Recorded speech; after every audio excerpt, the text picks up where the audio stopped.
Chittagong test নিয়ে আরও জানাতে যোগ দিচ্ছেন সহকর্মী মাঝহারুল ইসলাম। মাঝহার, 3 দিনেই চট্টগ্রাম টেস্ট জিতে নিল বাংলাদেশ। মিরাজ এবং তাইজুলের প্রশংসনীয় স্পিন পারফরমেন্স কি বলবেন? আর দর্শকদের সাথে নিশ্চয়ই কথা বলেছেন, তারা কি বলছেন? না, এক কথায় দারুণ। দেখুন, কেউই কিন্তু কল্পনা করেনি যে এই ম্যাচটা 3 দিনে শেষ হয়ে যাবে। যদিও চতুর্থ দিন বা পঞ্চম দিনে শেষ হবে এমন একটা আভাস পাওয়া যাচ্ছিল শুরু থেকেই। তারপরেও এত দ্রুত ম্যাচ শেষ হবে বাংলাদেশ দলে, সেটা আসলে কেউই হয়তো কল্পনা করতে পারেনি। দারুণ হয়েছে ম্যাচটা, এবং মিরাজ এক কথায় অসাধারণ। তার বলের লাইন লেন্থ, এবং সেখানেই কিন্তু জিম্বাবুয়ে হেরে গেছে। বাংলাদেশের হয়ে এক টেস্টে সেঞ্চুরি এবং 5 উইকেট নিয়ে সে কৃতিত্ব অর্জন করলেন।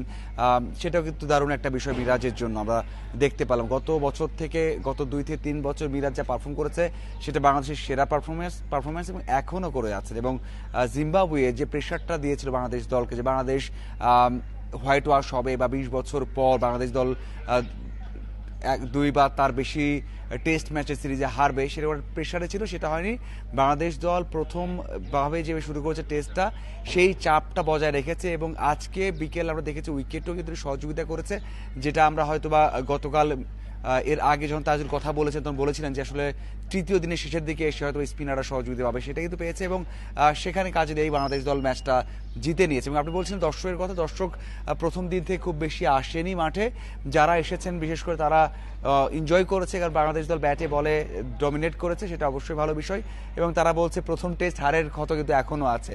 অনেক সমর্থক সেই কথাই বলছে যে আসলে প্রথম টেস্ট না হারলে তো বাংলাদেশ সিরিজ জিততে পারতো এবং ভালো অবস্থায় থাকতে পারতো। তারপরেও এই ম্যাচ জয়ের পর তারা খুশি হয়েছেন। চট্টগ্রাম থেকে জানাচ্ছেন সহকর্মী মাঝহারুল ইসলাম।